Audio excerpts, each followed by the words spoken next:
All right. Let's see what you swaggy, colloquial, unsoiled hobos with a few good teeth. Not each, just between the two of you. Have to say. So then what? So then he's looking at me like quizzically, and I'm like what? Like a pina colonic? What? What? You don't? A pina colonic? Yeah. Okay, so it's working. So it's a good start. You know what a colonic is? No. That's why it's not Oh, okay. It's something along the lines of an enema. Anyways, hey, welcome everybody in the entire world to Vaguely Audio. This is a life podcast. It's a fun little ditty that we do. There are many different types of podcasts in the world. Some talk about movies, some talk about music, video games, whatever have you. We talk about silliness here, I think. Why limit ourselves? There's so much silliness in so many facets of But life. I think we take silliness seriously here. It's a life podcast. It's just a little, sort of a daily diary, weekly diary, whatever, of the happenings in our life and the way that we see the world, and hopefully you enjoy our stories and quips and stick around and have some fun. Oh wait, am I? Hang Shoot, out. am I listening to the right one? Fits and giggles. They're Fits and both- giggles. That's what we're here for. As always, I'm John, joined here by Vince. Vince. Probably. By Vince. You did an introduction. And yeah, we're just gonna jump right into it and get down with what we were talking about earlier. And this is it's something that popped into my head earlier today as I was thinking about the sort of people who set themselves up in situations. And what I mean is like somebody who will sort of murmur like, "I'm glad you asked that question," and then answer it, and nobody really asked them the question. Or like somebody said something completely different than they answer, what they felt like answering in the first place. And I think the one type of person who can do this better than anyone else would be like a ventriloquist. Yeah, probably. Well, no, I'm serious, because imagine a ventriloquist does a show and then has a Q&A afterwards, and the questions aren't very good, so he just starts throwing his voice out into the audience Oh yeah. and answering his own questions. Like, "Why do you look so cute up on stage?" Well, I'm glad you asked that question. Glad you asked that question. What would you ask? But myself? Yeah. I don't think we want to go. Interview yourself. What is wrong with you? I already know the answer. Well, because there's just so much. Like, there's been this revival in the U.S. of, like, the talent show kind of thing. Like, there's so many shows popping up. It really began with American Idol and then kind of branched out. And now, like, the whole town hall talent show kind of thing is really making a big comeback. Because I've heard a lot of people be like, "Oh, America's Got Talent. Those show makes it seem like America doesn't have any talent." And I'm like, "Excuse me, sir. These are extremely talented people. Their talents may not be entertaining, and some of their talents may be downright disturbing, but that's still a talent. Can you balance 16 eggs on your head?" But what about the guy who broke the record for number of raw eggs swallowed? I mean, that's a talent. I probably would have been dead halfway through. Okay, but it's. I'm not saying it's entertaining. I'm just saying it is a unique was skill entertaining. that he has. Yeah, it's just kind of an interesting talent. Some people paint Renaissance paintings. Yeah, there was one guy, I think, who... Some people eat copious amounts He of made, eggs. like, the largest self-exploding... You know how you... Like, the bar trick with the three forks? No. Okay. Well, basically, you use simple physics principles to lodge simple, straight sticks together. The I Broke Physics pictures.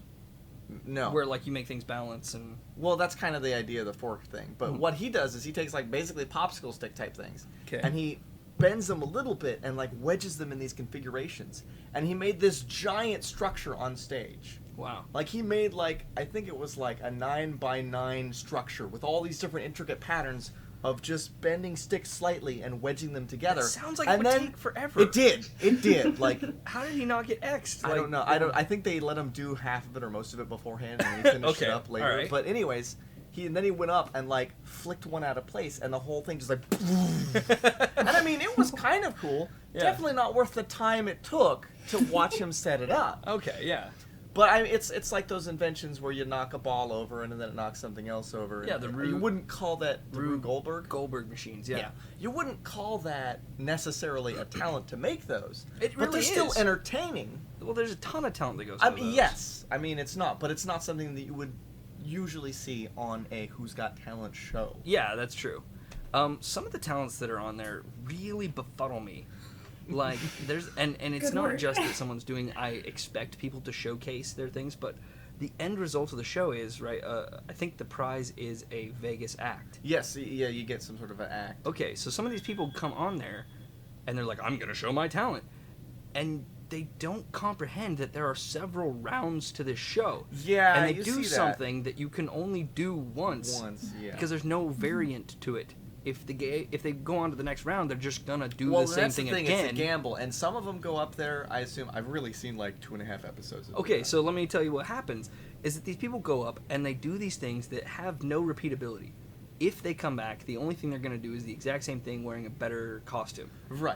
And the judges go gaga over these things because they're cool without ever considering like, okay, A, you're not gonna make the next show any better, and B, this is not worthy of a Vegas spotlight. Well, and that's the problem is that some of these people sign up when they shouldn't be. I mean, they have talent, they have cool entertainment, but it doesn't work for a Vegas act. And I take it the other way that I want everyone to show up and do all this stuff so I can enjoy the individual things. I just don't think they should be sent on to the next round. Right. But I will say I've seen several people go up there and they do their best in the first round. And then they take it as a challenge to step it up. And I've seen And those those are the people. ones who deserve Yeah, to go I've seen on. those people go on and actually like raise it up the next level. They usually don't finish because they're pushing beyond their normal boundaries. Something goes wrong. But it's a gamble because you take that first round, you have to be wow enough to get to the next round. But if you wow too much, you're out of juice. You don't have anything left to give. And it's kind of interesting, the gimmick acts. Like, there was a guy on the other night who broke the world record for number of watermelons smashed with your own head in under a minute. He smashed like 20-some... No, it was a lot. It was a lot more than that. It was like 40 watermelons or something like that with his skull. And that's cool and all, but what's he going to do in the next round? Is he going to smash 41 watermelons? Or is he going to do some other stunt? Because what brung him to the dance was the watermelon smashing. So Right. But the one that really kills me is the guy who jumped off a platform. He went up on a really, really high platform, and he jumped off and landed on this pad. And everyone was like, yay, that's amazing! And it was. But what is that guy going to do in round 2? They sent his ass on. Platform higher up? And, yeah. It's not, it's nothing new to me if you go 5 feet higher up. Oh, wait, I got it. Platform slightly higher up. Little tiny parachute goes off. How about a smaller pad? How about no pad? No pad. No pad at all. How about he dives Just- to his death? Just watermelons. Just. You're gonna try and beat the record at the same Yeah, time. we'll head line him first. up on the way down, and he'll just rail through them. I feel like we might have gotten off topic. Okay, yeah, because I was trying to bring up my point is that this podcast is in its infancy. It's in its babyhood. Right. We're trying to establish what it is we're standing for, the positivity, the bringing the excitement, the energy, the funny stories, take silliness seriously. We're not all saving that. juice. We're not saving for the next round. This is No, what we yeah, have. this is all we have. And I'm trying to think of ways we can get our name out there, get more people aware of the Vaguely Audible experience so they can, be tickled by our whimsical ditties and just enjoy what we're doing here. And I think advertising is the way we need to go. If you out there in podcast land would like to sponsor us, we'll put up our email address at the end. And we'll do that. That's fun. But really, I think word of mouth and I'm gonna want to test the product. word of mouth is not going to do it. It's just not. What we need is a national stage. A national stage. Yeah, so what I'm thinking is you and I go on America's Got Talent. What are we doing? Okay, so I thought it up, Sounds so exciting. and I realized you can't do a podcast for a talent. Right. And I'm thinking, we don't really need to win. And we don't even need to go on to the second round. We just need to get on TV long enough for a few people to say, Oh my what gosh. the hell was that? Why do you guys sound So like here's psych my right plan. now? We'll go out in, like, Sean, leotards, that's- and we'll set up a folding table. And on the table, we'll place a chainsaw, a flamethrower, a weed eater, and a block, like a kitchen block of knives. And then we'll both each pull out a jump rope. And they'll say, "Ooh, what are you guys doing?" And they say, "We are action jump ropers." And they're gonna be just puzzled to how we're gonna incorporate all these things into a jump roping act. And here's the thing, we don't. We don't. Okay. We we just jump rope until they realize Like- we're not going like- to touch the stuff. Poor jump roping. Yes, too. badly jumping rope. Like we're trying to set something up, but it's not quite working. And when they finally X us off, we'll both look at each other shocked and horrified and say, "We were just about to get to the good part." And then Howie or someone will step up and be like, "Let them do the thing they were going to do next. We're all really curious." And I'll fire up the chainsaw. Set it down, and then we'll do double jumping. Can we even? I have a question. Can we double jump? We'll find out on stage. This is. I was gonna say. You know, I think we'd have a better shot with because I saw one that I actually liked, and Howie actually wanted to send them on, but everyone else is like, "What is wrong with you?" The guy went up there, and it was supposed to be a martial arts exhibition, Okay. and he's like, "This is my friend. He's my assistant," and the guy like beat him with sticks. Threw salt in his open eyes, and it was. I was like, I'm not sure because the guy did not know martial arts, and the whole thing was The guy getting beaten or the guy... both. The whole point of it was like a parody of that type of individual. Like the guy's like, I will now show you the power of willpower by restraining my reaction to salt being thrown directly in my eyes, and then the guy like big old handful of something white powder, I don't know what it was, and just like boof right in his face, and the guy was just like, Gah! I can take it! Yeah, and it was an excellent parody of that type of thing. But people thought he was serious. Yeah, they couldn't tell. Nobody could tell whether it was actually a comedic parody or a real martial arts instruction that did not know what he was doing. Except the Canadian, Except Howie. who loved it. Yeah, And Howie was like, Howie actually had to be like, don't you understand what this is? And explained it, and then some of the other judges were like, oh, that is kind of funny. that kind of reminds me, and it's perfect with Canada. When I was in Canada going to school, we had what we called a talent show. Just get Canada to sponsor We us. called it... they would, eh? We called our talent show the Hoot Nanny. We did 2 a year, and it was the biggest gong show ever. And it usually came down to the people that got to host it were funnier than the bits that happened because they had pre-planned everything where everyone else had just thrown talents together. And it, like always with school shows, it comes down to whoever played a really emotional song on the acoustic guitar won. And all the other real talents didn't really get too high a score. And I'm not saying bitterly because my talent was not that great. I did the mouse piano skit from Monty Python. Oh, okay. We went out and bought a mouse. And we got a mouse. Oh, so you could hold up the Yeah. live one. I And I gotcha. held up a live mouse and I said, some weird foreign accent that wasn't even a real accent. I said, I want to thank my new adoptive country, Canada, for letting me in. And now for your entertainment, I'm going to play you, Oh Canada, on the mouse piano. And I held up this mouse. Everyone thought I was just being weird. I had this board made so you couldn't see what I was hitting. Right. But I had a hard surface to hit, and I covered it in ketchup packets. Oh, so you took it up a notch. Oh, yeah. And I held up this mouse, and I played like I was switching hands with him, but sleight of handed him off into his cage. And then I picked up hammers, and everyone's like, no, he's not going to do this. And I started doing this, and I had someone off stage squeaking in a microphone. Right. You couldn't really hear him. Because everyone was just like, screaming. what the hell are you doing? What's wrong with you? And everyone hated it. It did not get over at all. except one judge One. who thought it was the funniest thing he'd ever seen in his life. Now, unfortunately, somebody thought it would be a really great idea to get a random scouring of judges. Not necessarily people with good sense of humor or capable of judging. They're like, we need funny people. And they said, wouldn't it be hilarious if one of the professor's 7-year-old daughters was a judge?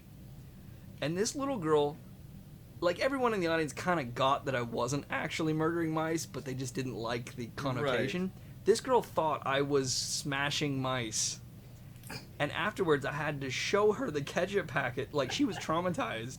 And I had to show her the ketchup packets and the hammer. That's the worst. And then I had to show her the mouse and show her that it was still alive. That's the worst for me. When you do some sort of like a prank or a skit or something, and like somebody is traumatized, when you have to go back and be like, no, it's okay, nothing like that is the worst for me. And it's not just that. That stops me from a lot of pranks. Well, yeah. And because it's, for me, it's less that I've made someone uncomfortable and more that I have to ruin my own joke. That's part of it. And I mean, I love making people uncomfortable. I do that every day. I mean, that's standard for me. That's just daily. I love, you have to love it or you just become miserable. Yeah. But I learned to love that, and I love doing that. It's super fun. But, like, there's a difference between uncomfortable and, like, never going to sleep again. Yeah, you don't want to put someone in that space. No. You really, really don't. Unpleasant. Unpleasant, uncomfortable. You don't want to be the itchy tag that they can't rip out of the sweater of their life. I was going to say underwear. That's freaking deep. That's good. What did you put in this stuff? Oh, yeah, so that's kind of interesting. Weed just became legal in Oregon. That's right. You know what's funny to me? They're like, weed's going to be legal in a few months. And like 50 weed places popped up. And I'm like, not yet, guys! Did you know that in Portland, dispensaries, they're medical at the moment, but as soon as the market opens, they're going to huck that out the window. Yeah, because I was confused. I was like, how can they open? Yeah. So dispensaries in Portland, Oregon outnumber bars selling alcohol 2-1. And let me tell you, there are a lot of bars here. And I think that drinking accidents are about to plummet. Seriously, like my dad, when weed was legalized, he's like, yep, that's it. We're all going straight to hell. He thought for sure the weed legalization was going to just ruin everything. And I'm like, no. Have you ever talked... What happened? Literally everything calmed down. Yeah. Have you ever talked to a stoner? They're chill and they're funny. And if you get aggro, they turn around and leave. Have you ever talked to a drunk person? They're mean and dumb, and if you get aggro, you with their broken bottles. Yeah, they're not cool. I would 100%, 10 times out of 10, rather deal with a stoned person than a drunk person. And then there's the joke about the driving difference too. What's that? You get in an accident with a drunk driver, people are dead because they were driving 70 miles an hour or whatever. Yeah. You get in an accident with a stoned driver. Nobody's injured because they were driving 7 miles an hour. And they proved that. I've seen that experiment done. So we were... Oh, we're going so fast! So for the people that don't know, I'm a laundryman by trade. What I do is I go to different workplaces and I pick up dirty laundry. Dirty laundry in there? Right? Dirty laundry. No, the song. Oh, maybe. Yeah. Actually, let's play it right now. Just a clip of it. Hold on. Let's just play a clip of it right here. Johnny, I'm not doing that, and you're the dumbest song I've ever heard. That was the dumbest song I've ever heard. Actually, I didn't hear it. Crap, I have to put that in. Now I have to go find that. I have to go find that. That's great. And we have no copyrights for that whatsoever. Nope. 10 seconds. No, wait, that's YouTube. Alright, whatever. I have no idea. Tell you what, if you own the I'll rights go back and I'll sing Dirty Laundry terribly in that gap. I want to play the real song, and if you have the rights to that song and you want us to take it down, contact us. Our email address will be at the outro of this email. So anyways, my point is, we go and pick up dirty laundry, and we have this big list of places we have to go, and I'm on a route that I'm not very familiar with. I'm helping someone out, and we're going around, and he's never been on this route either. We're covering it for somebody. And I said, well, where's next? He goes, some restaurant called Blazin' Pizza. And I went, that's a stoner place. I'm just calling it now, that's a stoner place. Calling it! And he's like, no, it's fire. Pizza cooks in fire. I'm like, that's a stoner place. I like his No, don't you know how pizza works? Don't you understand the physics? I think he's actually Nobody stoner. wants- He's trying to cover. It's No like, one crap, wants this guy's onto us. cold pizza. So we find it. It's in this little strip mall. The first store in the strip mall, Mary Jane's Glassworks. Pipes and gifts. 2 stores down, the Herbery.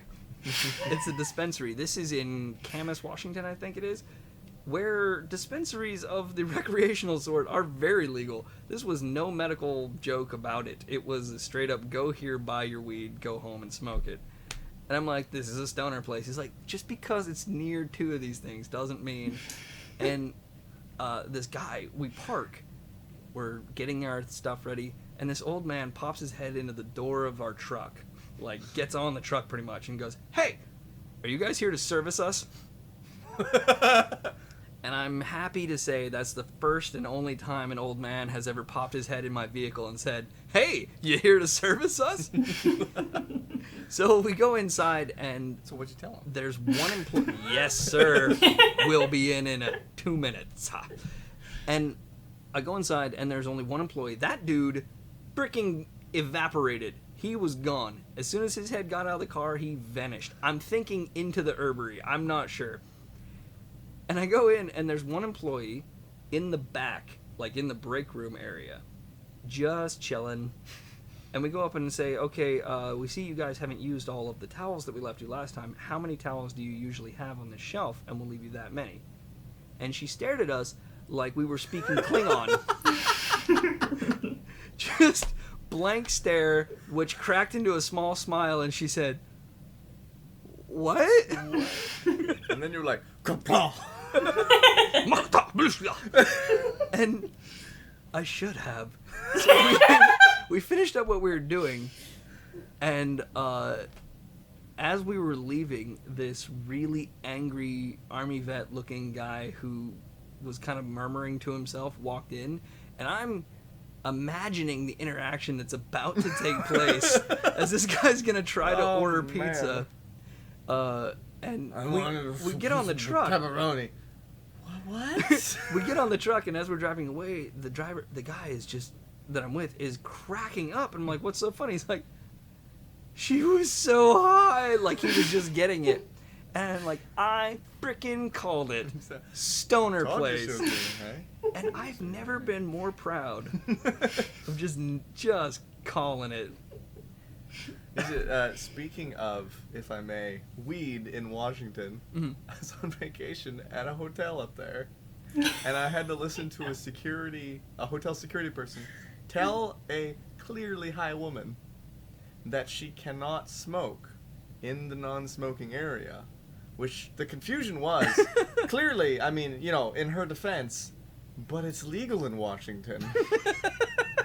And he's just like, and like, I can tell, he's already said the same thing and doesn't know what else to say, but he's just like, it's a non-smoking area. You can't smoke anything here. But it's legal. But this is Washington. It's illegal. Listen, sir, I am a taxpayer. I am a registered voter, and I voted, so I'm on the list. It's just, like- legal. That was more drunk than high. I think. Yeah, that was more drunk. But like, logic, not Just- not the strong point. I was imagining kind of these cartoons, like where like they zoom into the brain and they show like your brain is working with 100 clones of you running around with files and like, what do we do, you know? And just when you were saying that, I'm imagining Logic is just sitting there, just kind of looking around, lost, like, guys, Nobody's listening. where is everyone? Hello? And the rest of them are all in the break room toking up. This is some good shit, man. You know, if you really like that mental image, the movie, was it Inside Out or something like that? Yeah, That was actually pretty good. I haven't seen it yet. I got to see it. It was. No, I could say one thing without spoiling it. Okay. There was a bit where, you know, it shows all the thought process. It follows this young girl. Okay. She bumps into some boy at some point, and it shows his inside process. That's And heteronormality. They're all wearing baseball caps and have hair like sticking out of the baseball caps. So they're all copies of him, but they're Okay, all each gotcha. of the different yeah, personalities. yeah, yeah. And so like, he bumps into the girl, and she's like, "Oh, you dropped this," and it goes whoosh into his head, and they're like, "It's a girl!" Ah!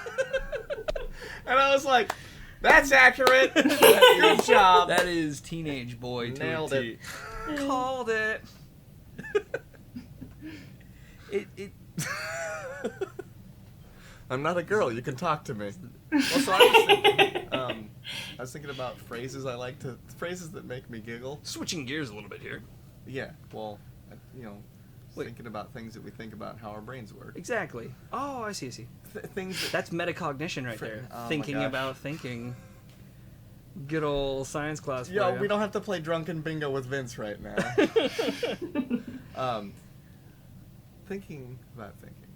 Thinking about phrases that make me laugh. One of them, for sure, 100%. Jesus, take the wheel. No. Yes. I mean, yes, but no. I love that one because every time I picture the guy that hasn't been on Earth for thousands of years. What contraption is this? What is this? Where is your donkey? I don't know why he has an accent of some sort, but Well, yeah. Jesus of Nazareth, just like, Jesus, take the wheel. I don't know what this is. That kind of, it always made me wonder because the way Jesus is described, he's very human. Right. And I gotta wonder, like, he had, according to the stories, this, connection to God that no other human being has ever had. So he tapped into everything God knows, and God knows everything.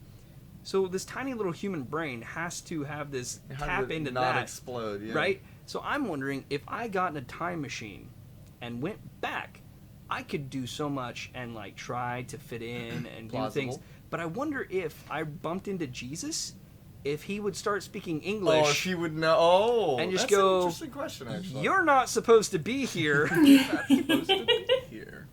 Like, because everyone always talks about, like, I want to go back and ask Jesus this. I'm like, are you going to learn Aramaic first? Or what are you going to do? That's a good question. Huh. Also, Another question while we're on God. okay. We're made in his image. Mm-hmm. Does he have both genders? Am I gonna get fired for am I in No. trouble? I'm just like, if you we're work made for in his God? image, Uh-huh. is he both? Is it both? Is Yeah. God either Well, and neither at the same time? I have... I think that's a fair theories question, here. though. Yeah. I think it's just like a big burly dude with a sweet set of teeth. No. Oh my gosh, the blasphemy. I'm going to scoot back away from the microphone because I don't know... I'm grounded. I don't know how far lightning can splatter You're a person, grounded. so I'm going to Oh. back up a little bit here.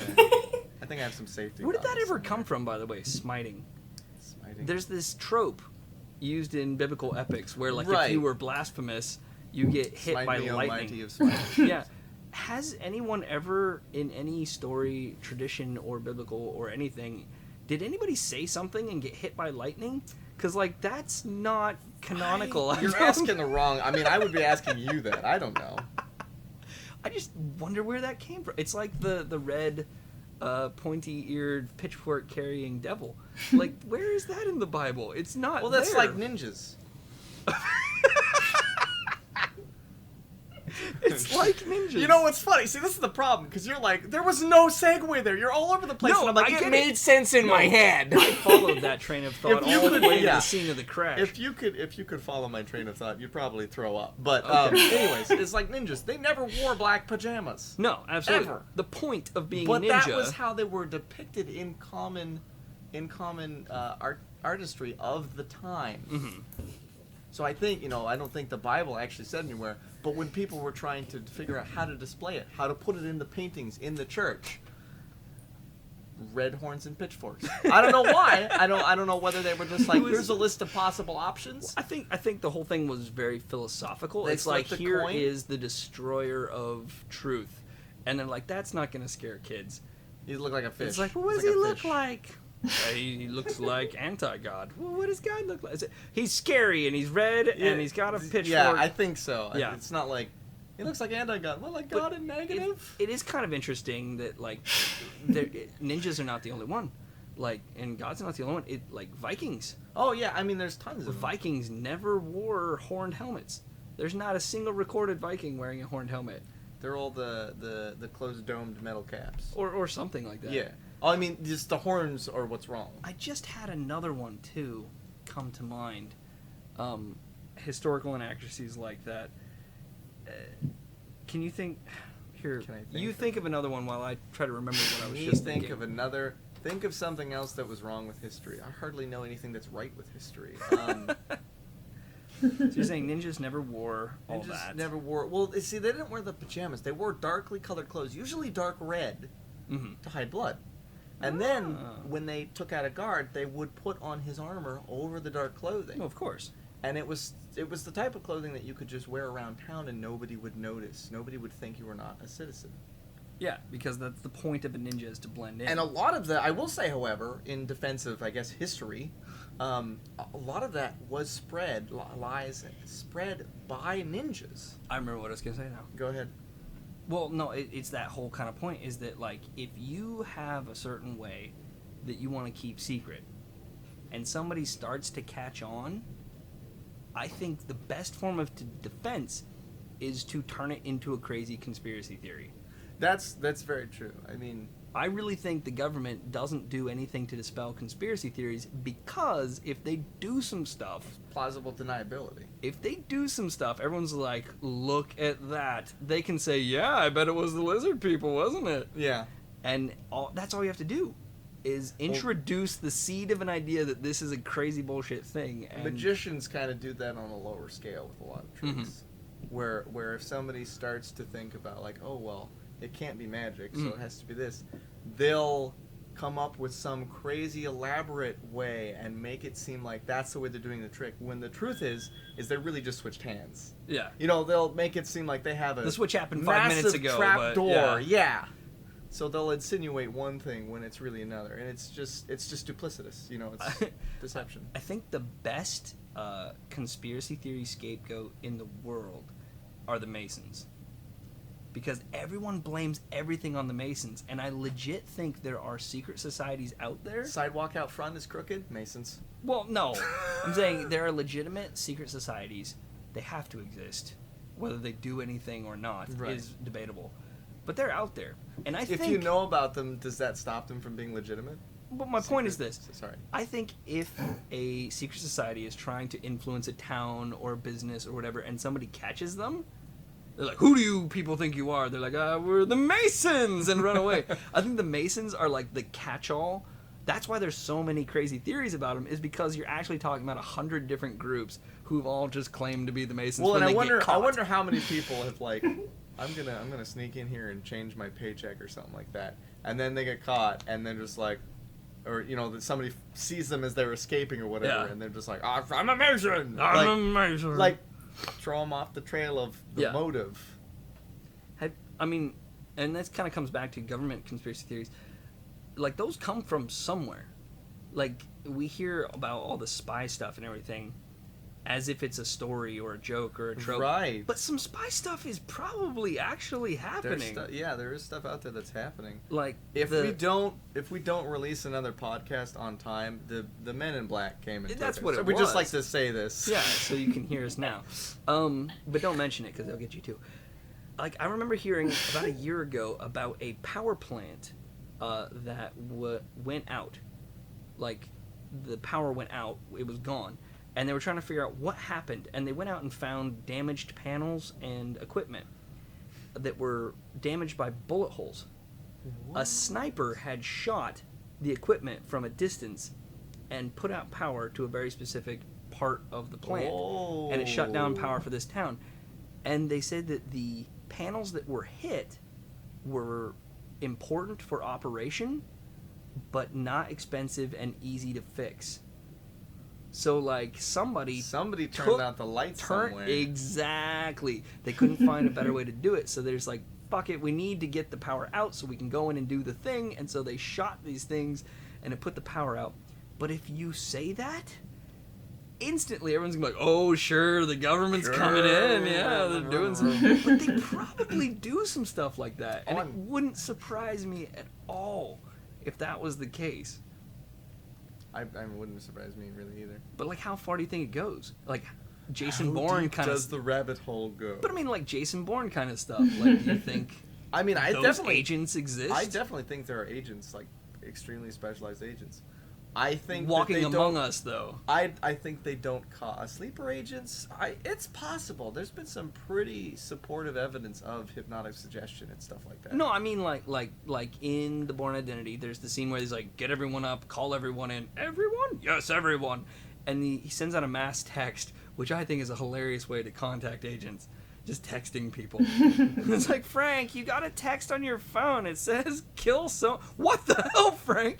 But everybody, and it shows, it cuts to all these different agents, like what they're doing at the time when Like they get the accountants text. and stuff. One of them is like in a board meeting. One of them's teaching a kid piano. I don't know about that. I think that they would have slightly. I think their job would be at the agency, Right. And it would they'd have documented like this guy works in IT even though he's a field hacker or something. That's true. Yeah, payroll stuff that happens all the time. But I believe they are out there. I just believe that they don't cause quite as much explosions as they do in the movie. Yeah. Because I think it's ridiculous, as much as I love those movies. I Yeah. think it's ridiculous to try and make people believe that there are specially trained stealth agents who blow everything up anytime they're anywhere near anything. I tell you what they do. They get jobs at power plants so they can learn which panels to panels. shoot. I mean, that's the thing, right? So that was a very small. They took out a power plant. Yeah. It was small, it was efficient, and nobody really knows what happened. Nobody got hurt, Right. and power was restored the next day. That's what I'm saying. So what happened in the dark, we'll never know. I believe it happened, and I believe that they're very well trained. Mm. And I believe that if any of them are listening, we pose no threat whatsoever. Because that was my next thought is, like, how many of them do you think you've walked past in your life and just not known? 3. Because... Sorry, I should have waited for you to say not known. Sorry. It's like that 0. It's like that metric, like the average person swallows X many spiders in their lives. Like, how the hell do you know that? So it's like, you walk past on average 3 agents, 3 Yeah, that's correct. Blackbriar agents in your lifetime. Yeah, that sounds about right. Yeah, that sounds about right. But I mean, like, just think about that next time you cut someone off in traffic. No. They can't do anything to you because they can't blow their Blow their cover, cover, but yeah. still, what they're thinking of doing to you, waterboarding you, or whatever they're trained to do, very Taken kind of stuff. A very specific set of skills. There's no measure to how fast and how hard I will bring this fight to your doorstep. To go back to Jason Bourne there.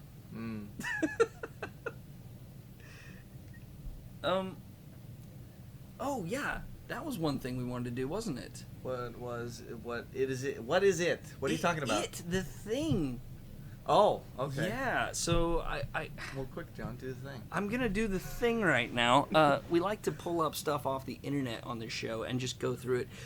Do a play-by-play of a crazy cat video, or Play-by-play research cat video? Wikipedia. And now he's playing the piano. Oh, It's delightful. Look at it go.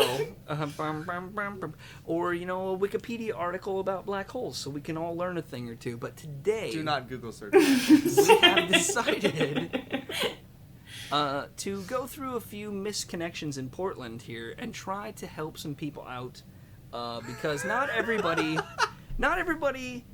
reads the misconnections on Craigslist, right? So I think that if We'll put him on our show. if we read these out over the air, maybe we can help some folks out. And Okay. we'll branch out. The last one I'm going to do is not from Portland. It is from somewhere. I'll admit I'm getting it off the best of Craigslist, but these first couple are from Portland. This one here is it's titled Vancouver Clinic Colonoscopy. Male for woman. You, attractive, funny, entertaining, curious nurse. Me, guy with a long device shoved up his rectum. You had a music suggestion for me. Something with horses. Now, I'm gonna go out on a limb and say that the band she suggested to him was Band of Horses, but I can't be positive. Which I really hope it's just like a recordings of a bunch of horses. Because I feel otherwise it's false advertisement. I'm thinking maybe Was when this you're before saying long Pony device Play shoved up came your out? rectum, you shouldn't bring up horses. That's just me. I'm just gonna. Well, I think I can clarify something. If you Okay. clarify the band, I'm pretty sure that is in fact a rectal camera. Oh, For a instead of colonoscopy. a horse panasia. That's not a thing. That's multiple. Okay. And it says down here the sign off is right back if you feel so inspired. I don't think Well, that's I'm the inspired. yeah. I don't think that's the right way to say that. He should have gone with something else like. It's still hard to walk when I think of you. Oh, You got it. You got it the second time. There you go. For frick's sake. You should. I mean, you know, No. there's humor there. Use it. Some of these misconnections that I'm reading through are like, your name tag said it was Robbie and you worked at the Dunkin' Donuts. I'm like, then go back to Dunkin' Donuts and ask for Robbie. Like, why is this hard to figure out? No, I'm just hoping Robbie likes Craigslist at 2 a.m. Like, I don't understand. You know she works there. Just go hang out. I guess that's kind of creepy too, but You putting a weird documentary of your one encounter on Craigslist is not weird though. well, I mean, it's not like, once they get together, they're legally obliged to take a picture of them hanging out and post it as a response, but I kind of get it. There's anonymity here. I mean, yeah, that's true, and I'm all for finding those missed opportunities. I am a romantic, as you are. I love the idea of people who know the people reading these Reading it instead and of the getting it. people. So, like, what if there's somebody who works at the colonoscopy clinic in Vancouver and they're like, Hey, Sharon! Sharon! Sharon, come look at this. That would be great. Sharon, do you like Band of Horses? Actually, you know what? I want the guy to completely misunderstand. Like the male nurse is just at the terminal. He's just, hey, Sharon, do you like listening to horse music? And she's like, what? What the hell are you talking about, Thomas? Get back to work. Sharon, if you were gonna recommend a band to a guy with something in his butt, what would your band recommendation be? Now,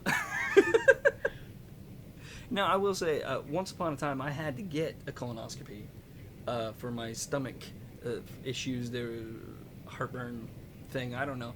Clean bill of health, I'm sure, but I'm sure. I don't know. I don't know. I would, but the nurse was hilarious. I didn't put a Craigslist ad to find her, but I will say the tag curious works. I think they only hire curious, strange, interesting nurses to do that work. Maybe it's a attraction of the job. I don't know. But I did learn a lot about her and the cruise she went on the weekend before where she got high in the Gulf of Mexico. So, I mean, I would just assume that they assume that everyone that they have to deal with is on so much drugs or in so much pain in their butt Mhm. that they don't really pay attention.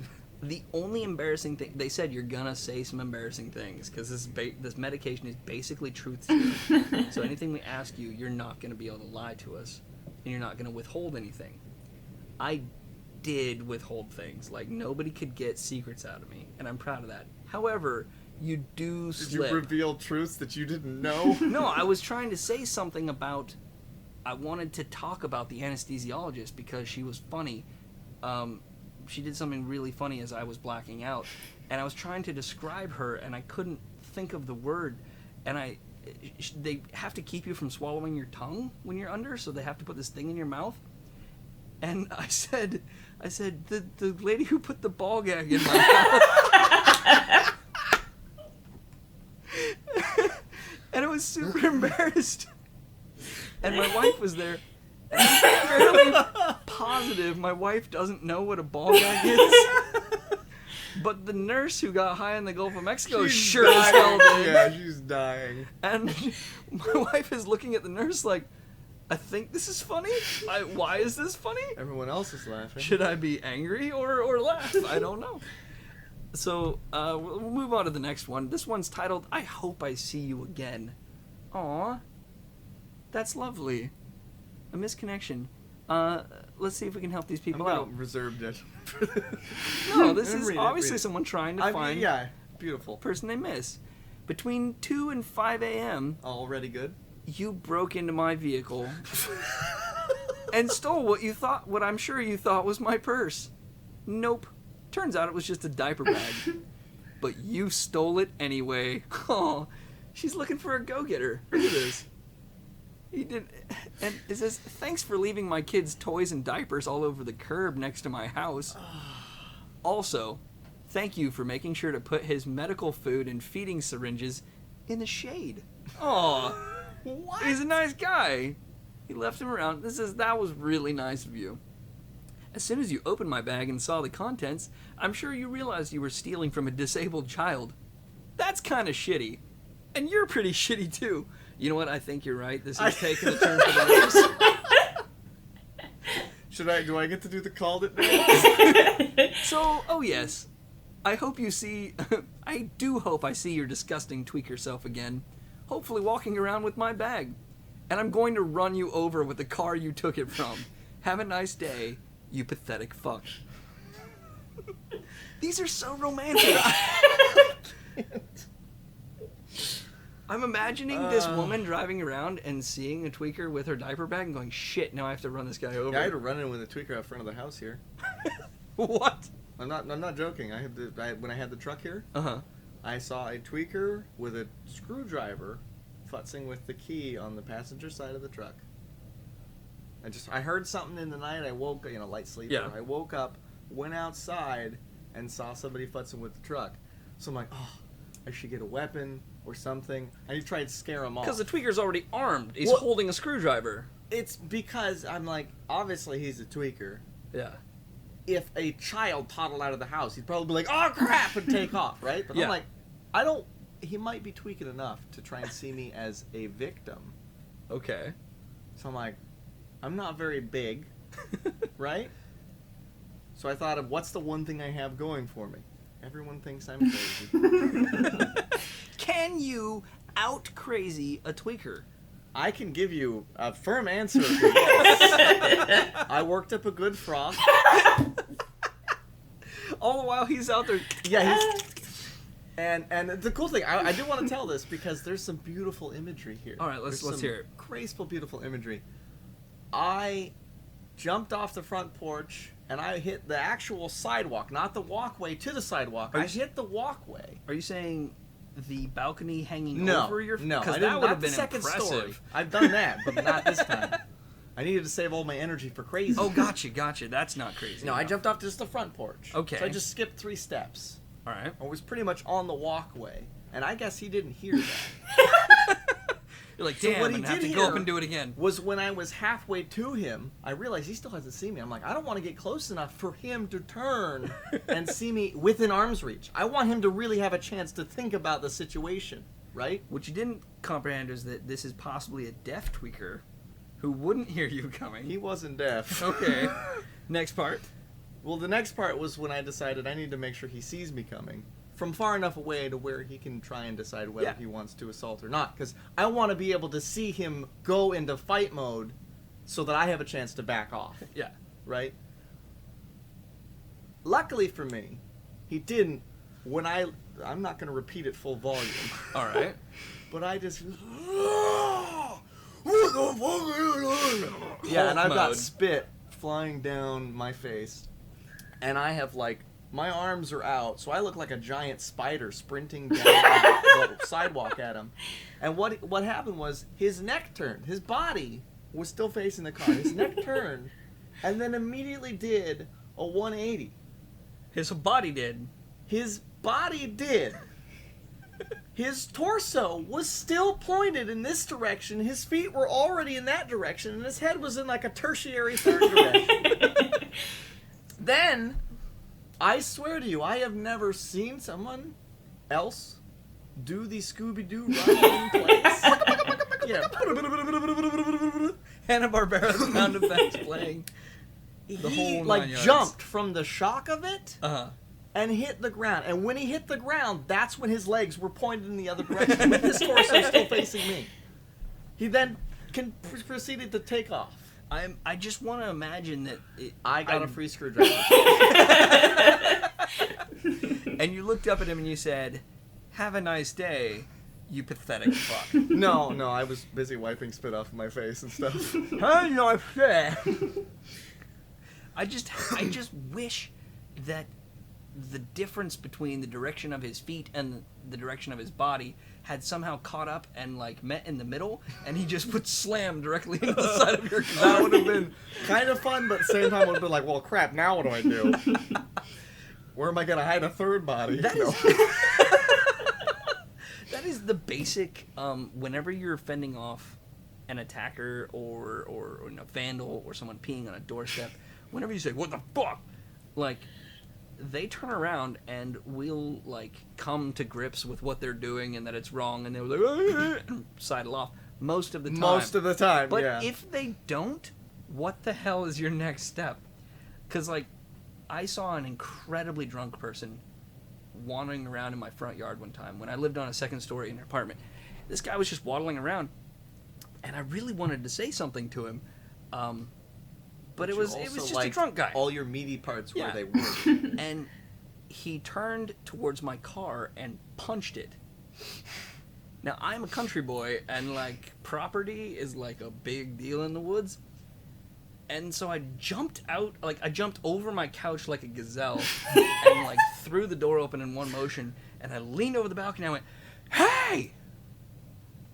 I had no plans for recourse after that. Once I had his attention, there was nothing I was going to do with it. And he looked up at me, and thank God went, and walked away. And that was great. That is the most common response. Let's go down to the very last one, and I think we're just about good for time. This is You want me to read this one? it doesn't say where this is from, but we're gonna hopefully help anybody. If you work in an adult film store, listen up, because this That could might be Portland. for you. There's a lot of them in Portland. That's true. All right, take it away, Vince. It was a magical experience if ever I've had one. Mm. Walking up and down the back alleys looking for something, anything, to make me feel alive. And I noticed some old thrown-out adult DVD covers in the dumpster of a local store. Now, these are not DVDs. These are covers. He's excited. He's gonna feel alive because he's got the cases to DVDs. Wow. All right, continue. I couldn't believe my luck, but knew that with the clothes on my back being my only possessions in the world, Oh, he's a hobo. that I couldn't risk soiling them. He's an Maybe he's like a wandering monk. he's an just unsoiled. Not about possessions. No, he's He an- wants some porno DVD covers. No, he's an unsoiled hobo. Keep going. I mean, that's something to be proud of. Sorry. I removed my exterior garments But not my interior ones. and jumped into the metal bin to begin digging for treasures of a masturbatory nature. He is quite like beautifully articulate. He's a colloquial, unsoiled hobo. You're just gonna keep adding to it? Yes. Like, okay. Is that when you added I'm all done. the things? No, you're gonna keep adding to it. Is that gonna be the title of this webisode? I hope this so. podcast. Okay. That's when I stood up and saw you there, holding your trash bags. It was obvious that you weren't expecting me as you took out the daily trash from your work. You were standing there, looking perplexed, yet intrigued. Mm. And there I was, wearing nothing but sneakers, standing in your dumpster while holding placards of all the dirtiest new adult DVD releases. Oh, yeah. Standing there in your dumpster. That's a weird euphemism. I'm trying to imagine what kind of dumpster this is. Like, how much of him was exposed? Was this one of those little bins where, like, I think it was like exactly a waist-high dumpster. we're getting the waist high? Or Like, is it more like a cartoon? You saw his happy trail go down into the dumpster. into the very unhappy result? Dumpster. Or is it one of those tall ones and just his head pops up? I'm gonna say this next line. Guy's got confidence though. Okay. He's got swag. Let's hear him. Oh, it was a sight to behold. Mm. For who? Your eyes met mine, and there was an awkward silence before you turned and walked the other way. The appropriate response. Yeah. I am sure you felt the same thing I did. You think she... You, See how So she does he wasn't think? naked. Does he think she also had like a quarter chub or what? He's just standing there in the dumpster, and all of a sudden, bong. you just hear the thunk metal against thunk. the... Yeah, that's an old gag. That's good. Oldie but goodie. You were the porn star employee wearing the yellow shirt. Star. Porn store. Oh, porn store. Sorry. Wearing the yellow shirt. How many of those could there be? I believe you are the manager. I don't think that they're going to answer this. What is he basing that off of? I have no idea. We have to ask him. Our swaggy colloquial. You know what I've unsoiled noticed? hobo. There's no gender-specific things in here. What if it's a girl hobo that was diving and the manager was a guy? Who just wanted to feel alive. Yeah. Of course, I was, the naked 30-something with a few good teeth. Oh. Please respond ASAP, as my data on my Obama phone expires in 2 days. Actually, I would like to point one thing out. There is gender specific, and it's in the title. In the title? Naked dumpster diver. Oh. Male for male. Male for male. Okay. There My we bad. go. I stand... Well, I'm not going to stand, but I would stand corrected. For our swaggy, colloquial, unsoiled hobo. With a few good teeth. I think I would... a few good teeth might be the good name. If you could bottle that confidence, maybe... I mean... I want to say, like, you know, make the joke about, like, wash the confidence. Not because he's a hobo, because he was last seen in a dumpster. And still has his wits about him to text on his Obama phone. To text on his Obama... Not to text. He went on his Obama phone and posted this on Craigslist. And made it to the best of, and for that, sir, we salute you. And I think that's just about gonna do it. So, this is us here on Vaguely Audio reminding you once again that life has a 0% survival rate. So just enjoy what you do, and we'll see you next time. Take it easy, guys. Bravo. I think I might have watched those out of order, so for that, I'm sorry. I don't know how Anchor works, but I will do the other one soon. Good job, guys. Watching movies with audio commentary on. And I love watching, like, especially comedies, because the directors and everybody said the most ridiculous things. Like, in Blazing Saddles. You've seen Blazing Saddles? I don't think I have. You haven't seen Blazing Saddles? Oh, No. man. Is it the gay cowboy one? It's not a gay cowboy one. That's Oh, that's Brokeback Mountain. Yes, that's Sorry. Brokeback Mountain. No, There was a gay cowboy one. yeah, a few, I'm sure. Just most of them can't be found in your local video store. But Mel This Brooks, is Portland. You can That's find... true, Oh, that's that's true. every local video store. But Mel Brooks was talking about the one joke that they wouldn't let him put in the movie, and it's this scene where the German singer lady and the black sheriff are hanging out together, and she turns off the lights, and it's implied that they're starting to do something, and she goes, "Mais Schatzi, is it true how they say you people are gifted?" And you hear a zipper. Zzz. Oh, it's true. It's true. It's true. That made it in the movie. That's in. What you don't get is the punchline to that joke, which Warner Brothers demanded Mel Brooks take out, which is Cleavon Little saying, the actor saying, "Sorry to disappoint you, ma'am, but you're sucking on my elbow." And it's a dirty joke, but it should have been left in the movie. So, hi, welcome. How are y'all? What? Just because they can't answer me in a way that I can hear, you laugh? I'm just laughing because I'm trying to figure out if we're gonna cut out your rambling I before hope that not. intro or not. I really hope not. Okay. So yeah, this is Vaguely Audible. I am John, and you are I'm Vince. who? and That's an appropriate response, actually. we have John and Vince, or as the world likes to call them, who? Huh? Who? And this is episode alpha, episode numero uno. I'm an idiot. Well, now it has I'm to sorry. be because you named it. Oh, whatever. But Hey, we could have done whatever we wanted. oh yeah, this could have been like 4 or 5 months down the road. We could pull this out of the hat and People would be like, why is it not getting any better? and really what we're doing here, we decided, like, Vince and I have known each other how many? Too long. Well, knowing you at all is knowing you too long. Ooh, But ouch. we've known each other for many, many years.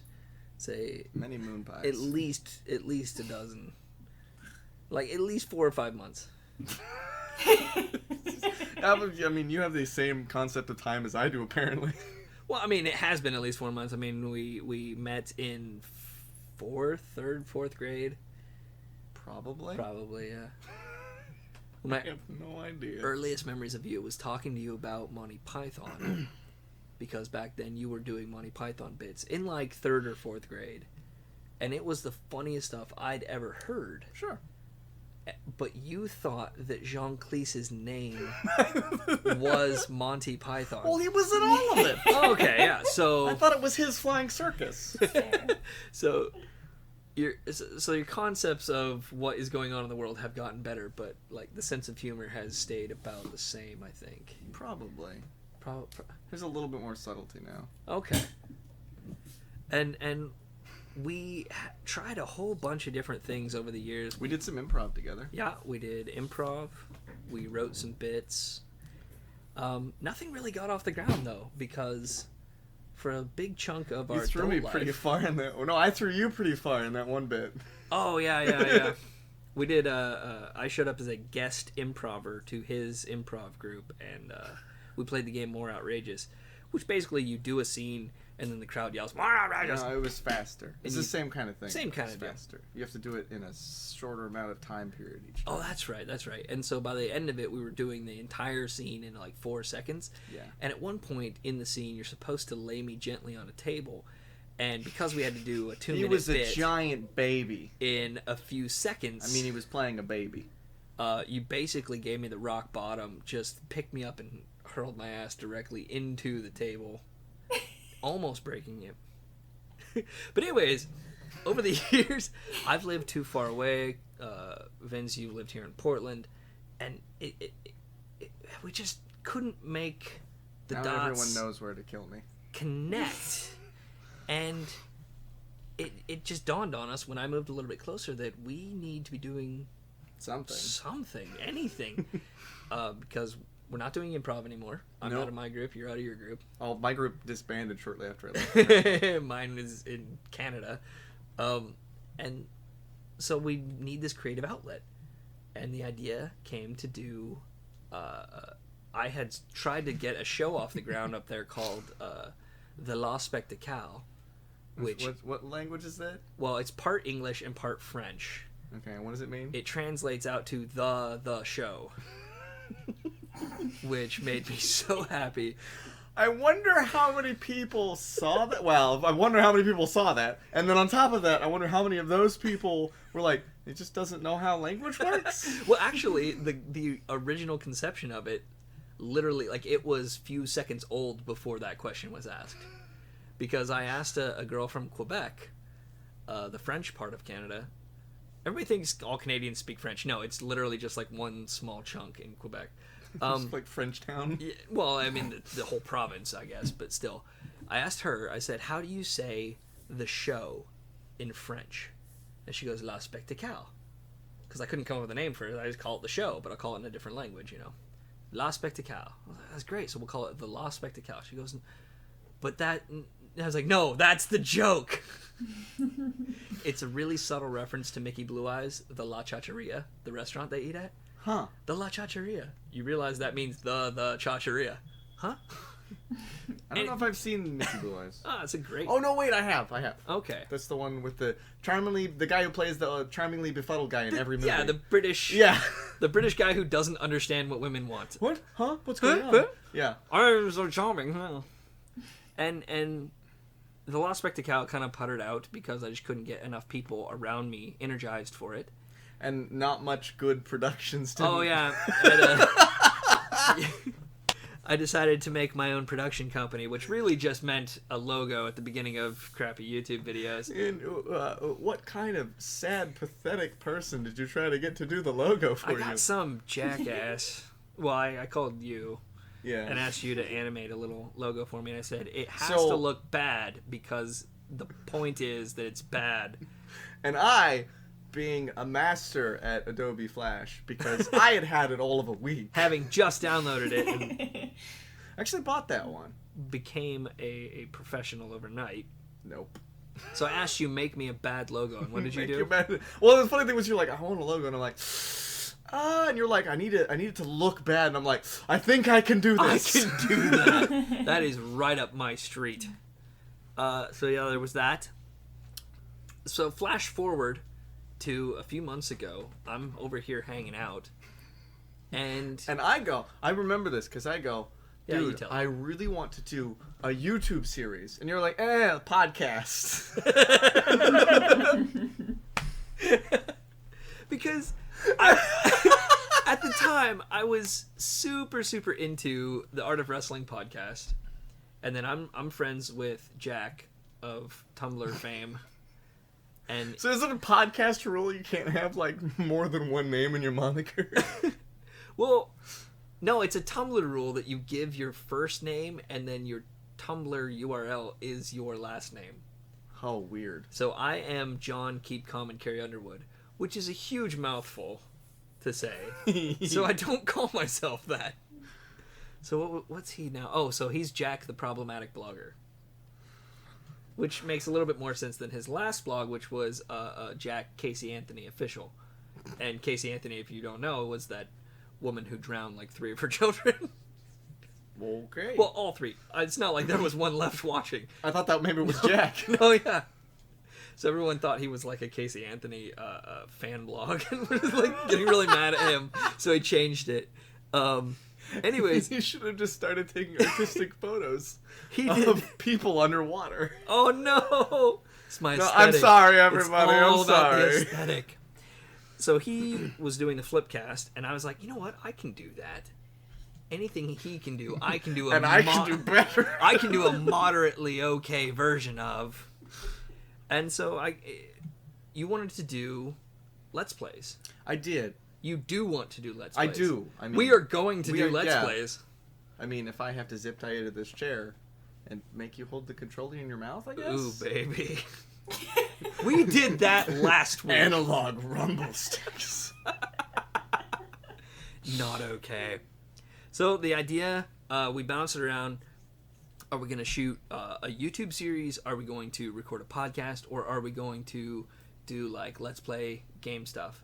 Or shorts, the skits. Yeah, the Right, YouTube on stuff. YouTube, right.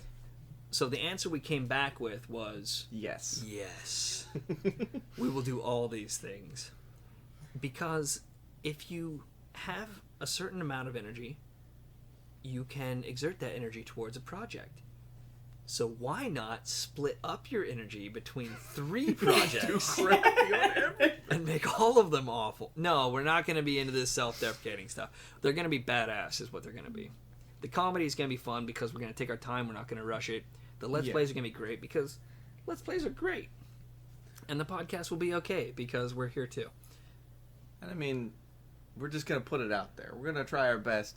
And Yeah. if people don't like it, then they don't have to listen to it. No, don't say that. You have to listen to this. Your life will be enriched by it is this the rule. experience. So that's why this intro is being so long. In the future, we're not going to sit and give you the backstory every single time, but I just kind of wanted to. Lord, could you imagine? Oh, Lord. So I just wanted to kind of get out there why we're doing what we're doing. And really the point of the podcast is going to be we're going to try to bring in guests eventually. Yes. It'll be more like a guest cast. Yeah, well, you can't just say a word and add cast to the end of it. I'm going to take my medicine. No, it's like a pill cast. Bus cast. Gotta catch the bus cast. And what I want to do is like bottle energy and just passion, and like I want to find people who love doing what they do and just are gonna go at it with their whole heart, and I want to get them on here so I can ask them the questions to make them excited and get them going. But in the meantime, when we're not talking to them and when we don't frickin' have them here, Right. it'll be us telling little jokes and reading stories and just having a good time. Being silly and dumb. And Being silly. Just having. If I break my arm, can we do a special broken arm cast? Oh my god. Would you get out? I'm sorry. Oh, bad jokes is later on the yeah, schedule. this is our list of things to do. It's to literally really shake a post-it note. it's a post-it note with some stuff scribbled on it that we would like to talk about. Super professional. Oh yeah. And yeah, so we're gonna get into this. We're gonna tell some silly jokes because silliness is not taken seriously enough anymore. And I think that we really, that's what we want to do. We want to take.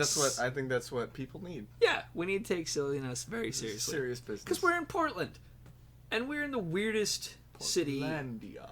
Yeah, we have Portlandia. We got like people doing like all kinds of nonsense. Riding unicycles while playing the bagpipes, dressed as Darth Vader.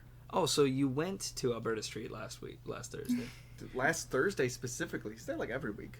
Oh, okay, yeah. But no, you've heard about the last Thursday on Alberta Street. No, I haven't. Alberta Street, every last Thursday of every month, throws a massive party. The whole street is shut down, and it's just hundreds of people walking up and down the street, going into galleries, sampling wine, buying things from thrift shops, and just talking to each other. But generally, you go there to be freaking weird, and everyone around you, and like enjoy the weirdness. We were walking through last Thursday, and this guy walked past us with this real disgruntled look on his face because everyone was really angry about him existing, and he was feeding off that negative energy because around his neck he had a toy, like just a children's toy, that had been jerry-rigged so that it was supposed to make a sound or a noise or something, but they had overamped the sound box so it made one continuous Oh no. and he was just walking around with that playing as loud as it could, and I was like, that guy's an asshole because we're all enjoying ourselves and here comes And that's how he enjoys himself. right, and a little bit later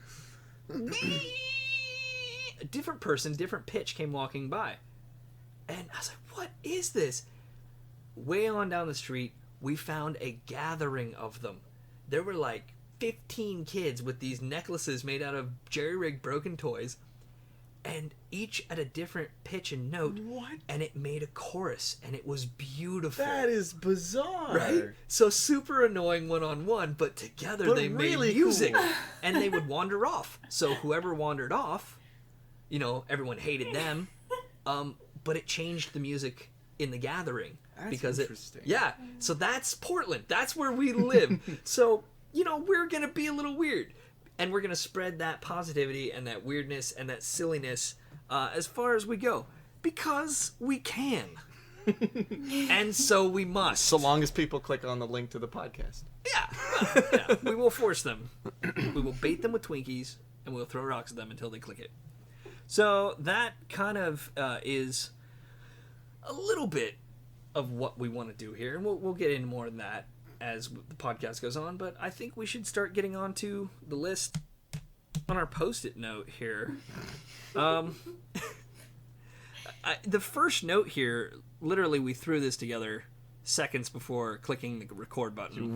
Add the royal we, make me. I have to do that. So what's the first note that I scribbled on there? I don't even remember. The one that you scribbled out or the one that you moved? What is it? Oh, I moved bad jokes. Yeah, that's later. We were just going to tell bad, terrible jokes. That's later. So what's the first one there? Vaguely Vince. Oh, no, that one there. Oh.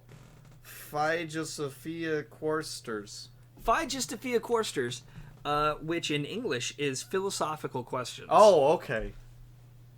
And Why is he writing so big? Because it's a tiny post-it note, and it's a little pen. So, this is the part of the show where we get a little deep.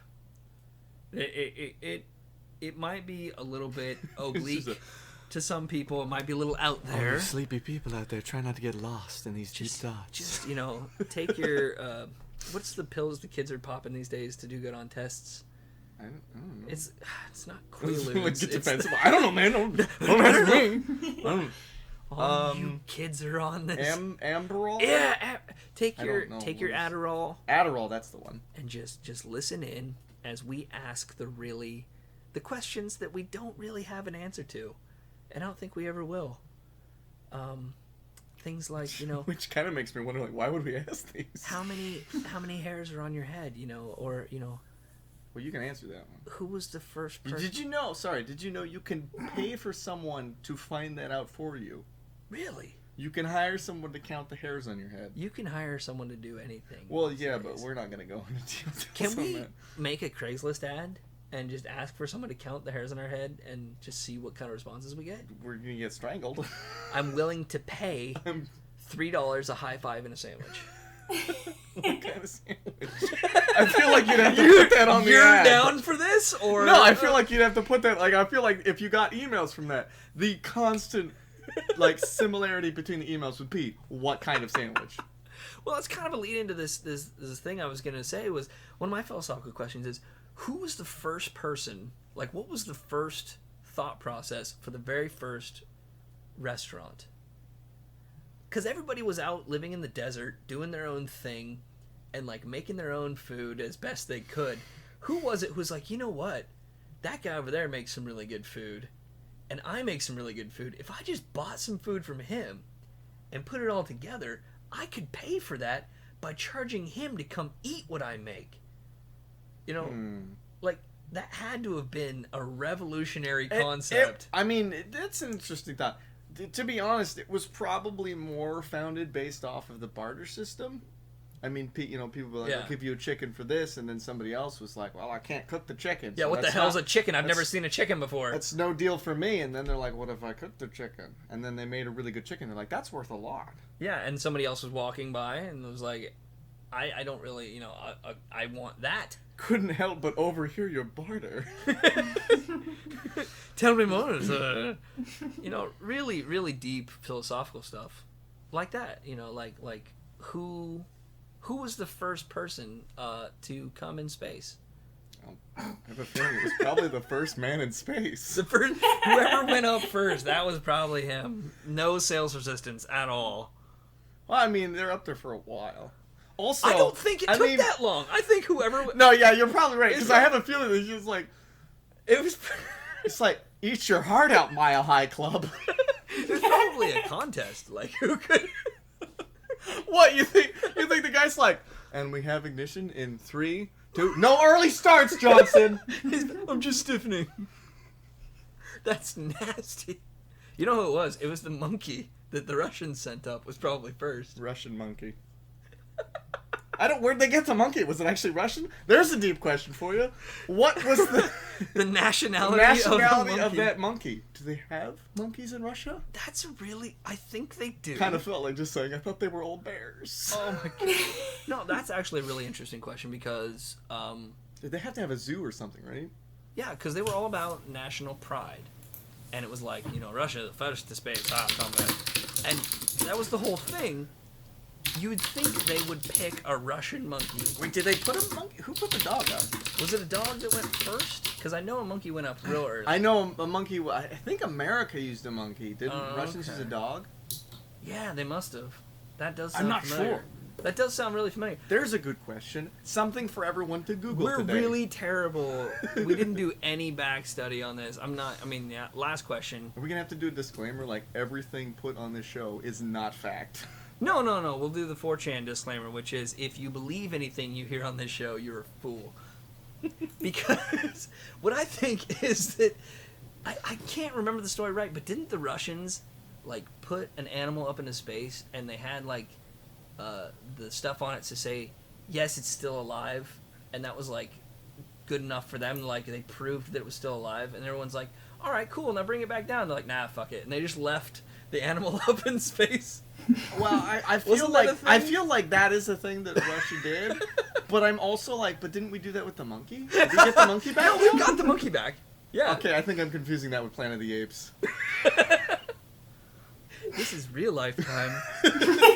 What I really love about space travel is that like every astronaut ever has gotten cancer.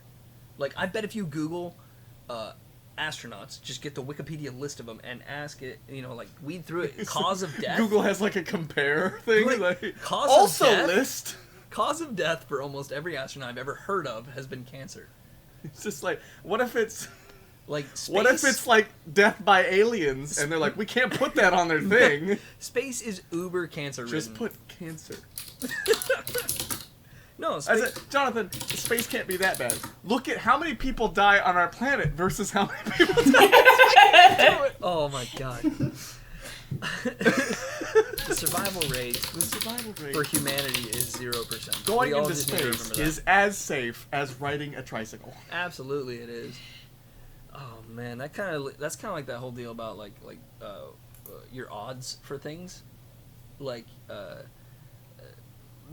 like your chances, like your odds of being eaten by a shark versus your odds of It's something ridiculous because else. there's so many variables to it too. It's just like, flat-faced. Your odds of being eaten by a shark are the same as your odds of being sucked into a black hole.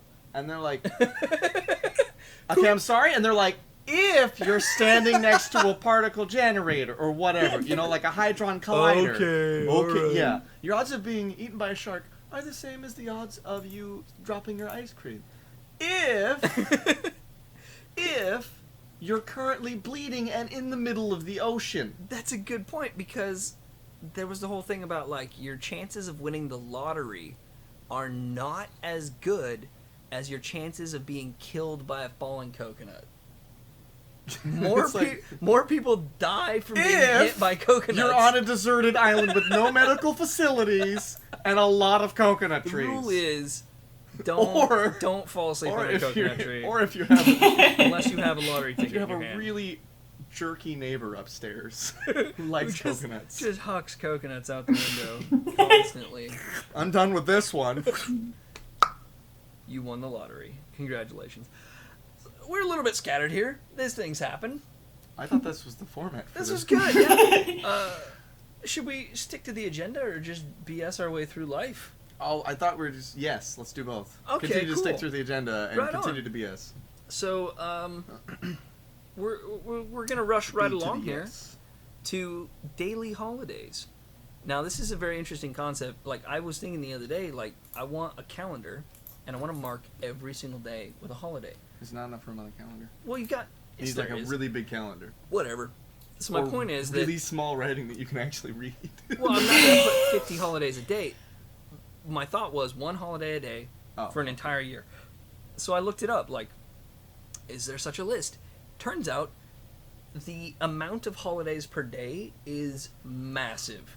There's the big ones, and then there's ones that people just make up for the hell of it, and there's no real reference or reason for why these should be a holiday, other than someone said it should. I bet you there's some sort of like in winter because it was winter they had like puffy coat day. Like I bet you there's some correlation. Or something happened, Yeah.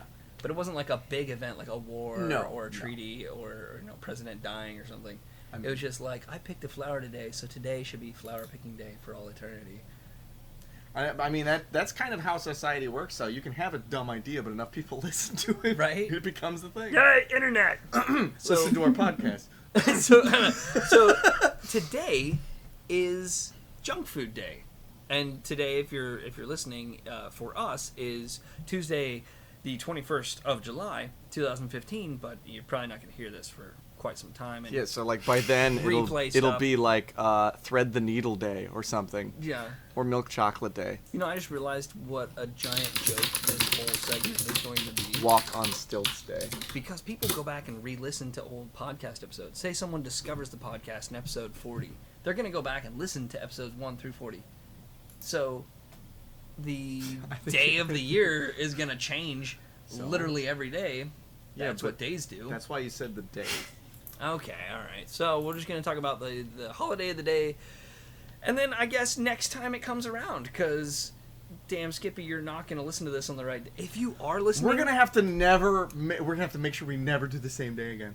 If you are listening on Tuesday the 21st of July, or I'm sorry, it'd be Wednesday, I guess, next year.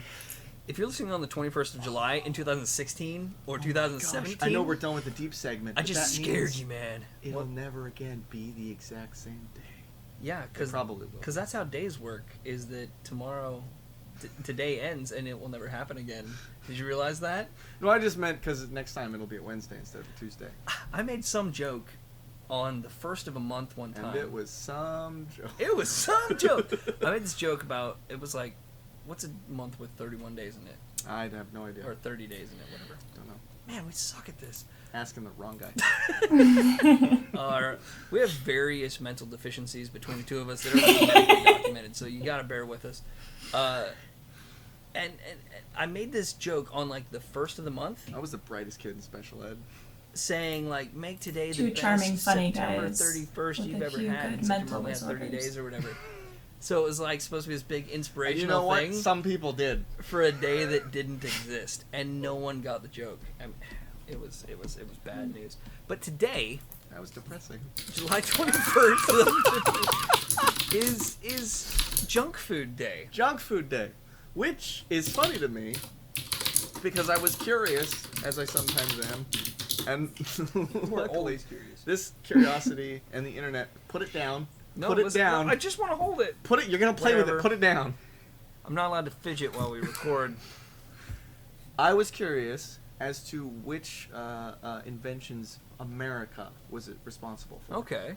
And so I went and found lists of inventions and creations that were wholly unique. Really? Because people always say that To- America has no culture and that we stole everything. Yeah, we have a whole bunch of cultural items. Now I'm not talking like the the thermograph or like airplanes Okay. or whatever, because there's lots of arguments over who did what first. All right. Like Edison versus Tesla. Yeah.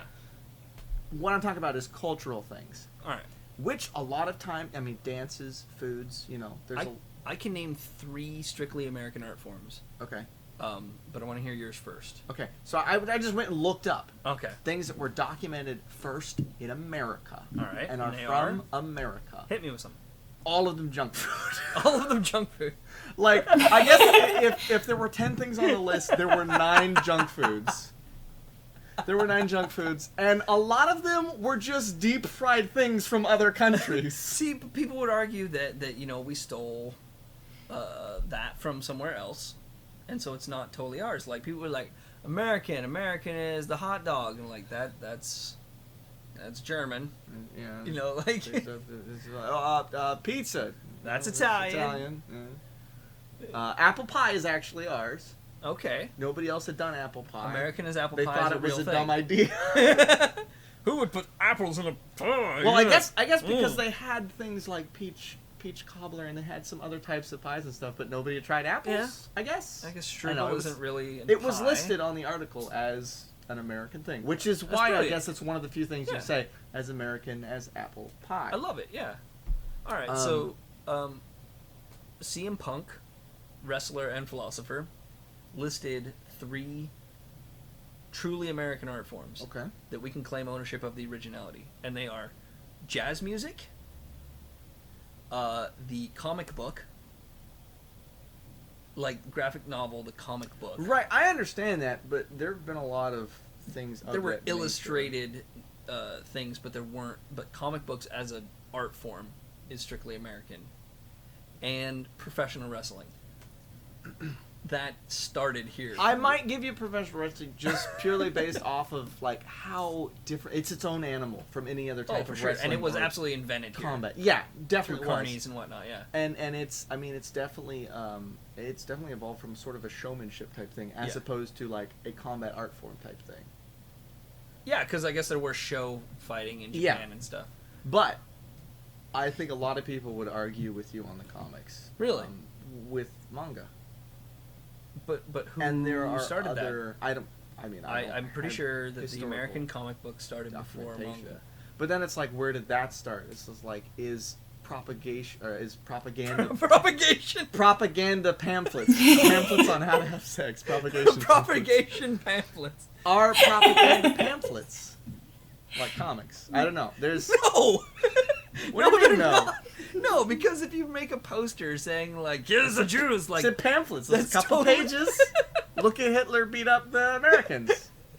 Isn't it I love funny? it. When we say propaganda, like instantly we think Nazi Germany. Like, When we that's- say anything, instantly we think Nazi Germany. Like he was like a really bad dude, like Hitler, right? That's the go-to. Oh, if he'd only gotten into art school. That's pretty good. If we had gotten in art school, Germany would probably have the comics. Germany we go. So speaking of bad dudes, that's a perfect segue into probably is going to be our final segment. It was 'cause really subtle until you said time's it's really a perfect getting segue. away. No, I don't care about subtlety, whatever. Like, cause this needs to happen, and I'm gonna bash subtlety aside because we need to talk about what Florida Man is doing these days. Florida man. Because Florida Man is an important, I would say a Friggin' nut cultural. job. He's a cultural measuring stick I for the forgot rest how of the old country. that meme Because is. when we think we're getting a little bit crazy elsewhere, we can look back When to we Florida think- Man. When we think that maybe we're starting to step over the line a Yeah. little bit, he has hogtied somebody with the line and is using them to beat a neighbor's elephant. That Because is that's exactly the bizarreness, correct yeah. metaphor. He is like the opposite of a moral bedrock for the country. He's not the moral bedrock. He's the moral like He's the crazy net stone. at the top that we can't go past. We know if we haven't gone as far as Florida Man, we're at least doing okay. Even that seems a bit. For those of you, we're halfway to Florida Man. I think we need to he's reel the it in. measuring stick. So for those of you who don't understand what Florida Man is, here is the little bit of a rundown. What you do is you go to Google, I would say, or your favorite search engine, but we all know that it's Google. You go to Google, Vaguely audible, not funded by Google. you type Florida Man, 2 words, and you click the news tab, which is the tab that you've never clicked before. You should click it now. And because of this, because police reporting in this country is absolutely beautiful, they can show your picture, they can describe your actions, they can do everything. Address too. But they can't say your name until you've gone all the way through trial. Now, God knows trials take 3, 4, 5 months or years. So until the trial is like really underway and they've gotten to the point where the cops can say, yes, he's going in here for this, we're gonna get him, then they can say his name in the press reports. But until then, they have to refer to you as man or woman or person without a name. So if you get in trouble in Portland, you are now Portland Man to the news until they get the go-ahead to say, Vince was the one who set that car on fire. Can't prove it. Can't prove it. Never will. So when you look up Florida Man, what you're finding is men in Florida who have committed crimes and are currently awaiting a trial. And some of the crimes that come out of Florida, or even just news stories where they pull back the names, are just amazing.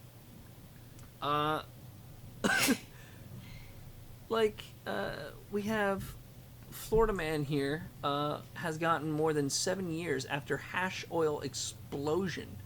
Florida Man has been sentenced to 7 years in prison for manufacturing hash oil in his apartment, which set ablaze, exploded. Oh Lord! I just clicked the link and it showed him and his girlfriend, and she has a. She has coke face. She has coke face, big coke face. She has coke face. Had time to do her makeup and eyebrows before the mugshot. Huge coke face. Didn't cover up that Eyebrow dollar game. bill tattoo directly on her Which is- throat. Yes, which is Dollar a very sign. painful tattoo to get. Directly on her throat. But eyebrow game on point, so that's pretty good. Very pointy eyebrows. No, it's They're well still done. pointy eyebrows. Well done, Florida woman. I'm gonna read the next one. Okay, I'm gonna read the next one. let's find a good one. No, here. I found one. You found it. I get that one. Okay. I want to read this one. You picked a good one. I know, right? Oh, there's a video. Oh, We golly. can't. We're not I gonna know. watch I the know. video We're not this gonna watch time. the video. It might play on its own. Here it goes. A You're gonna have to Florida stop it. man who has been riding a Winter Haven area transit bus was so upset about forking over a couple of extra bucks to go on a different stop that he ran full steam at the bus and knocked himself out. That's right. Florida man headbutts bus, knocks himself out. Play the video. You have to. But he says I not- need to see it. All right. It's only 32 We'll seconds. give the play-by-play. Here we go. All right. So There's a bus. Florida man is visibly upset. He's walking around outside the bus. Is that him with the clipboard? I think that's it. Yep. Oh! Oh! Yeah, he jumped a little bit at the Wow. end too. He really did not want to be like firmly planted when he hit that thing. Couldn't you punch it or kick it or something? Well, I mean, I mean, with your head, at least you're spreading it over a larger area, an area that he apparently does not use. He got up and ran off afterwards. He was out cold on the ground, then got up and ran away after a few seconds. The best part of the video, I think, though, if you're going to go look for it, is the man sitting on the park bench opposite him, who's just watching the whole thing, and as he sees a man run with a full head of steam directly at a bus, he doesn't even flinch. He watches it like he sees this every day. Commitment. That guy running into the bus, he totally was just like, I'm going to do this, and he did. Good for you, Florida man. And you stuck to your guns. You can tell he's Florida man because the onlooker sees this shit every day and just knows, yep, yeah, he's going to headbutt that bus. We have another story coming in. Back to you, Jonathan. Florida man indicted for killing neighbor over dog poop. Wow. This was 16 hours ago this was posted. A man from Florida who's been known to terrorize people in his neighborhood for years, according to neighbors, is now being indicted after killing his neighbor over dog poop. Look, everybody who has a dog has a story like this. I'm not going to say exactly like this. If because they are still breathing. Yeah. Not exactly like this. But if you live in Florida and your dog he's scary. does a do, Look at him. oh my gosh, he looks kind of like Yeah, he does. I don't know the name of the guy. He looks like that guy that would professionally kill and rape you. I guess I was gonna say He looks like a professional, but he looks like a professional who just doesn't care anymore. I was gonna say a cross between Ricky Ricardo and Mr. Rogers. I don't recognize either of those people. Oh, shut up! You know I know Mr. Rogers. I know Mr. Rogers. But I'm not talking Ricky Ricardo. happy Mr. I love Lucy. Oh, hey Lucy. Yeah, Okay. Lucy, yeah, Ricky Ricardo. And the young, Except tattooed Marine having killed people, Mr. If Rogers. Mr. Rogers at any age walked up to me and said, "Would you like to be my neighbor?" I would be fine with that. Yeah. This guy, I would run away with the poop squeaking in my underpants. Well, just don't poop on his yard because he has proven that he will absolutely kill. Oh, here we go. He's a 66-year-old man, and he was claiming that he did it in self-defense. Of his yard? When all the facts are made known, he says, quote, "This is a case about self-defense and the justifiable use of force." So, That was his defense attorney said. there are people in this country who, if you steal from them, they will shoot you and claim that you stealing from them is just cause for them to pull a gun and end your life. That's here or there, that's debatable, whatever. What I'm saying about that is that if somebody arrests you for stealing, no judge in this country is going to give you the death penalty. Right. So I don't think you have the right to circumvent the system and give the death penalty for that sort of thing. Now, back in the day or in other countries where stealing somebody's horse or cattle means that they are going to suffer immensely and possibly die, they will cut off your arm or they will kill you. But this for guy's only punishment. 66. But he enacted the death penalty on somebody whose dog crapped in his yard. Yeah, I have a question. Why not kill the dog? Is that inappropriate? Should I not ask that? The dog did it. It really... Oh, Lord. Like, how many parents? I'm sorry. I know I shouldn't get all up in arms, but how many parents, when their kids act out, beat themselves? Or like, you have screwed up, so I'm going to go next door and beat the crap out of our neighbor. So, I mean, this has been a taste of Florida Man, and it is one that I need a palate cleanser for. So let's wash it out with something worse. Let's do a pullback to that item we skipped over.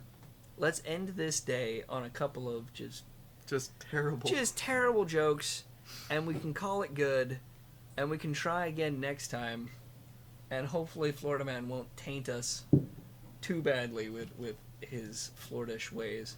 So, Vince, give me one really good, really bad joke. Like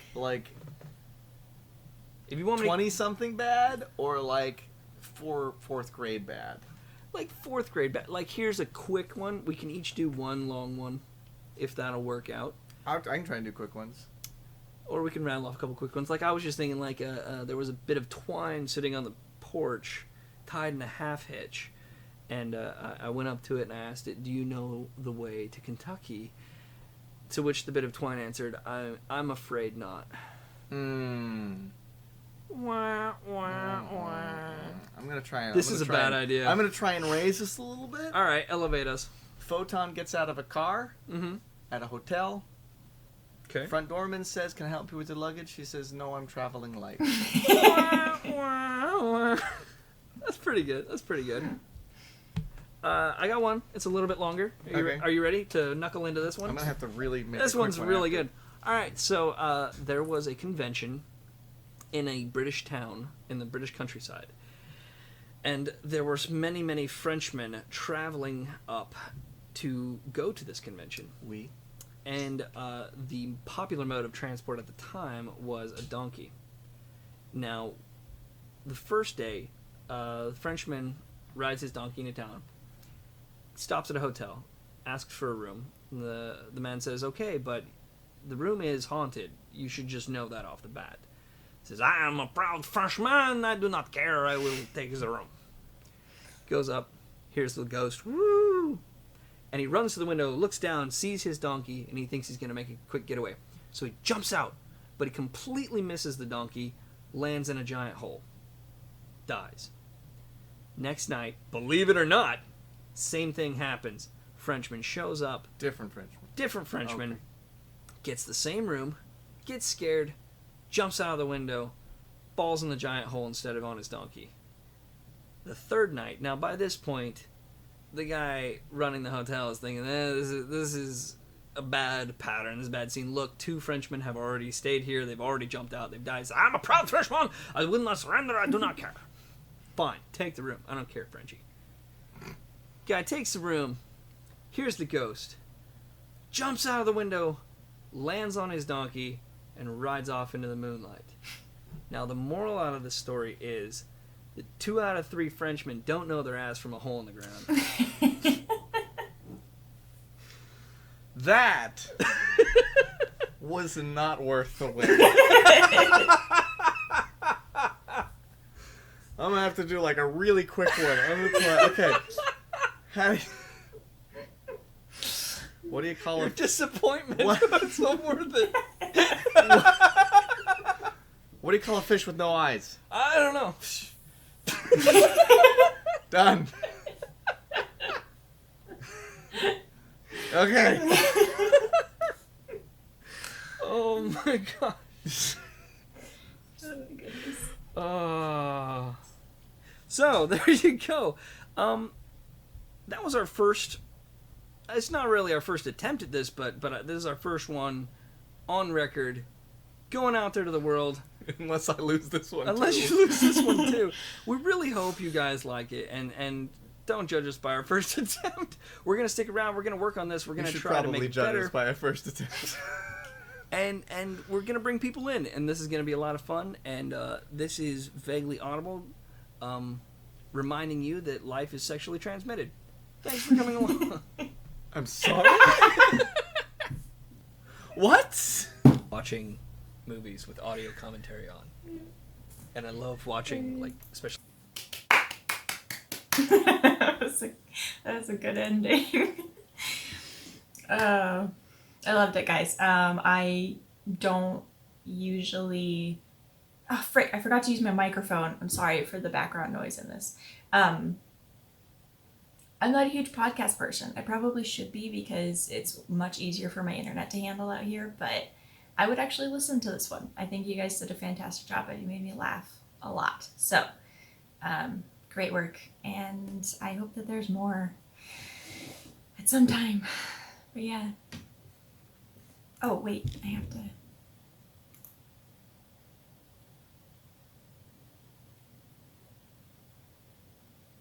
No! Wait, is there another one? Oh, wait. Is that it? I want the whole thing. I want to see him be peeved. Over his unfair treatment. boy.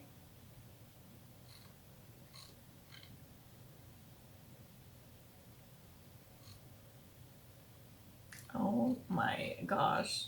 Okay, but can I have the real video? No? Maybe you guys could help me find that one, but